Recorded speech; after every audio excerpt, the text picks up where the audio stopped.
रिंकू, हाँ जी। ये देख। आगे तो चले। सत श्री अकाल बीजी। सत श्री अकाल पुत्र। अब साफ दिखाई दे रहा है बीजी। बहुत साफ दिखाई दे रहा है। बीजी इतने टाइम बाद नए चश्मे बनवा ही लिए। किसी अपने ने पैसे भेजे और हर महीने पैसे भेजेंगे। वाह। ਫੋਨਾਂ ਤੇ ਟੂ ਟੂ ਹੋਊਗੀ ਤੁਹਾਡੇ 1 ਤਰੀਕ ਤੋਂ ਬਾਅਦ।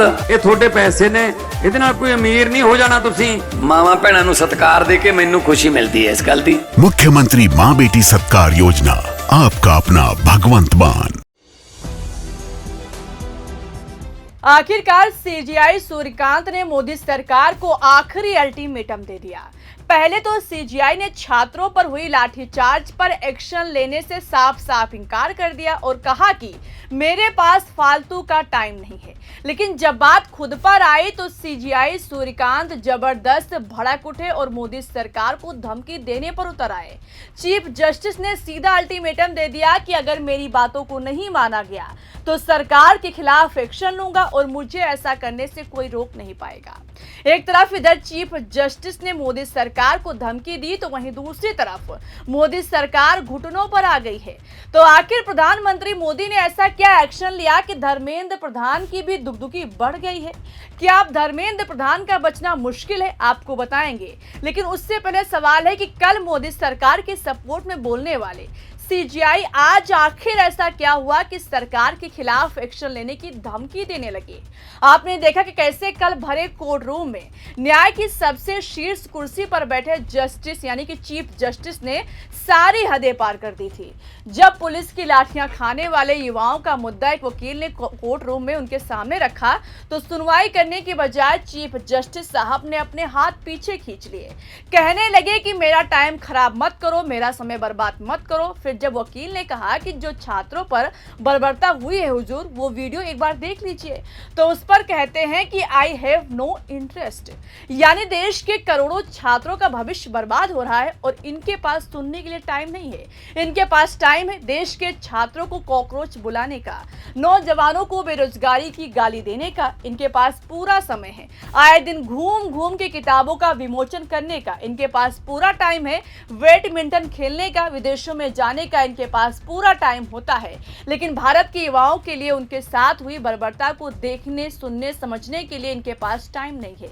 लेकिन आज जब खुद पर बात आई तो देखिए कैसे धमका रहे हैं कि अगर दोपहर तक सुप्रीम कोर्ट मेट्रो स्टेशन नहीं चालू किया गया तो सुप्रीम कोर्ट इस मामले में दखल देगा।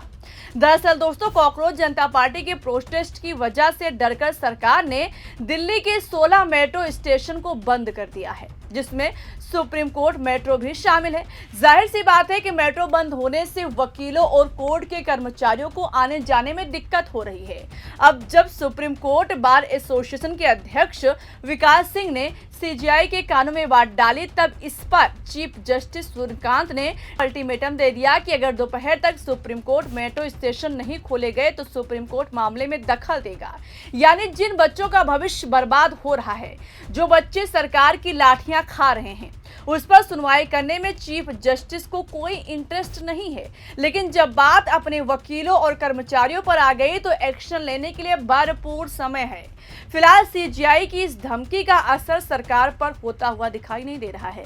लंच का समय 2 बजे का हो रहा है और अब तक 3 बजे, यानी कि जब तक हम इस वीडियो को रिकॉर्ड कर रहे हैं तब तक सरकार की तरफ से मेट्रो स्टेशन नहीं खोला गया है। यानी सरेआम चीफ जस्टिस के आदेशों की धज्जियां उड़ाई जा रही है।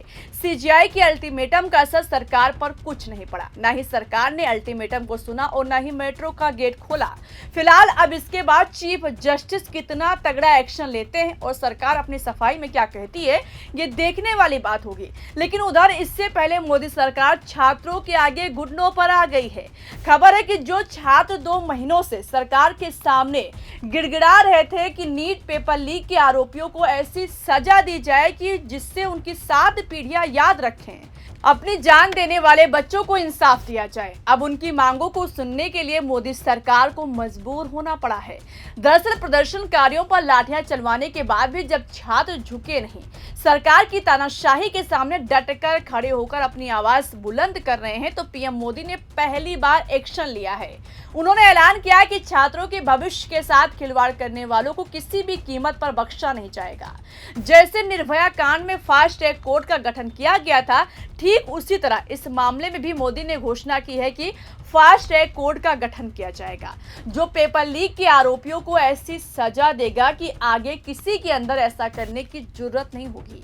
एक तरफ इधर कॉकरोच जनता पार्टी के आंदोलन के प्रेशर की वजह से, सोनम वांगचुक के अनशन की वजह से और विपक्ष के दबाव के चलते प्रधानमंत्री मोदी को झुकना पड़ा, तो वहीं दूसरी तरफ अमित शाह भी छात्रों के उज्जवल भविष्य की बात करने लगे हैं, जबकि अभी तक मोदी सरकार खामोशी का चादर तान कर सो रही थी। 2.5 महीने बीत गए, लेकिन किसी के कान पर जूं तक नहीं रेंगा। अगर यही एक्शन पहले हो जाता तो क्यों ऐसी नौबत आती। फिलहाल जैसे सरकार ने पलटी मारी है, ऐसे हालातों में क्या धर्मेंद्र प्रधान का भी मोदी और शाह इस्तीफा लेने वाले हैं, क्योंकि पीएम मोदी ने मैसेज दिया है कि युवाओं के भविष्य के साथ खिलवाड़ करने वाले किसी भी व्यक्ति को बख्शा नहीं जाएगा। छात्र और विपक्ष नीट पेपर लीक का जिम्मेदार धर्मेंद्र प्रधान को ठहरा रहे हैं, इस्तीफे की मांग पर अड़े हैं। फिलहाल जैसी स्थिति मोदी सरकार के सामने खड़ी हो गई है, मजबूरन घुटने टेकने पड़े हैं। ऐसे में अगर धर्मेंद्र प्रधान का इस्तीफा नहीं लिया गया तो क्या मोदी और शाह बुरा फंस जाएंगे। और अभी तक जिस तरह से सुप्रीम कोर्ट के चीफ जस्टिस सूर्यकांत के आदेश को नहीं सुना गया है, क्या सीजीआई सूर्यकांत कोई तगड़ा एक्शन लेने वाले हैं? इस सवाल के जवाब पर आपको क्या लगता है दोस्तों, अपनी राय बताइएगा। वीडियो में अभी के लिए बस इतना ही। वीडियो को लाइक और शेयर कीजिएगा, ज्वाइन कीजिएगा। देखते रहिए 4 PM। मेरा नाम शिवानी पांडे है। नमस्कार।